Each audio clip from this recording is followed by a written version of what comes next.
Hi guys, this is Arpana from Sri Venkateshwara College of Engineering of Electronics and Communication Engineering Department. So today I am going to explain you about the e-waste generation and its management. So let us see what are all the contents which are including in the e-waste generation and its management. The first is introduction to e-waste management, e-waste generation, effect of e-waste on environment, health risks associated with e-waste, challenges related to management of e-waste in India, reuse and recycling of e-waste, responsibilities of government of e-waste management. So first is introduction to e-waste management. What is e-waste? E-waste refers to electronic waste, which generally includes the discarded electronic waste such as computers, smartphones, and televisions. So, e-waste is one of the fastest growing waste which is streaming globally and also possessing significant environment with the health risks. Effective management of e-waste is a crucial in order to minimize these risks and also promoting the sustainable practices. So it is categorized into 21 types under the two broad categories. They are information technology and communication equipment, consumer electrical and electronics. So now types of e-waste. Commonly the types of e-waste it includes the computers, laptops, smartphones, tablets, TVs, and printers. Other electronic devices which we generally used in homes such as refrigerators, microwaves, and washing machines, these are also contributing to e-waste. So e-waste is containing a hazardous materials like lead, mercury, and cadmium which are making a proper disposal in a crucial method. Now e-waste generation.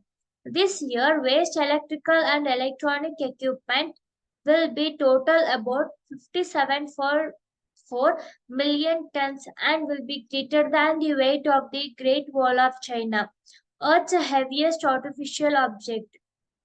According to the Central Pollution Control Board, that is CPCB, India is generated more than 10 lakh tons of e-waste in 2019 to 20, an increase from 7 lakh tons in 2017 to 18.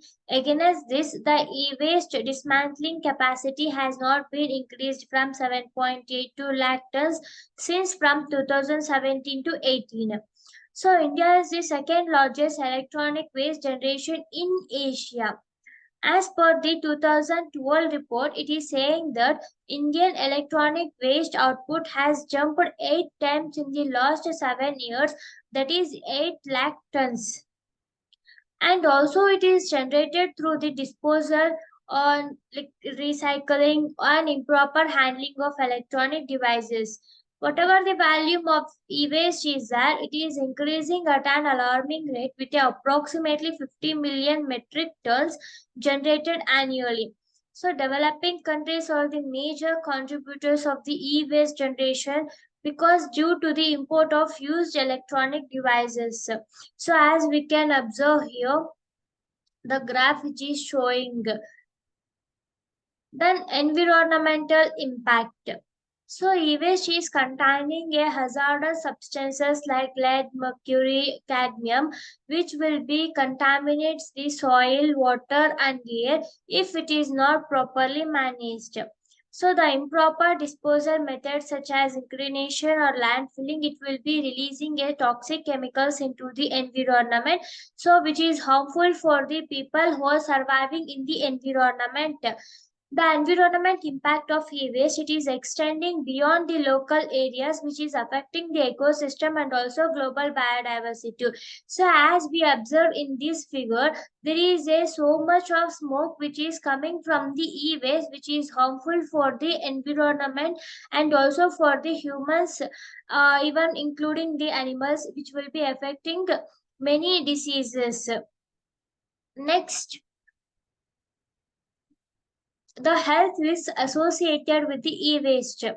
So generally exposure to toxic chemicals in e-waste, it is causing a health issues like respiratory problems, neurological disorders, cancer. It may be also lung issues also it may happen.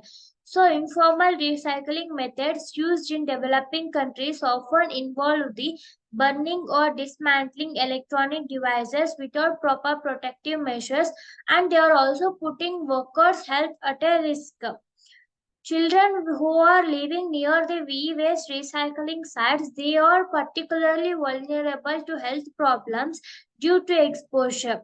See, as we see in this figure, there are many effects which are coming from the e-waste, while the children are suffering so much. So if this e-waste is continue for the same generations, so it will be harmful for the environment, and also coming days it will be in a serious and a big issue.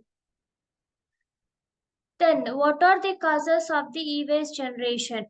Rapid technology advancements and shorter product life cycles led to increased disposal of electronic devices.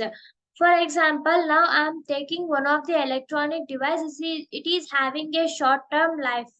So then after the completion of the life cycle of that electronic gadget, I cannot be used again, so I will be throwing in that. So it is also one of the e-waste which will be causing the e-waste.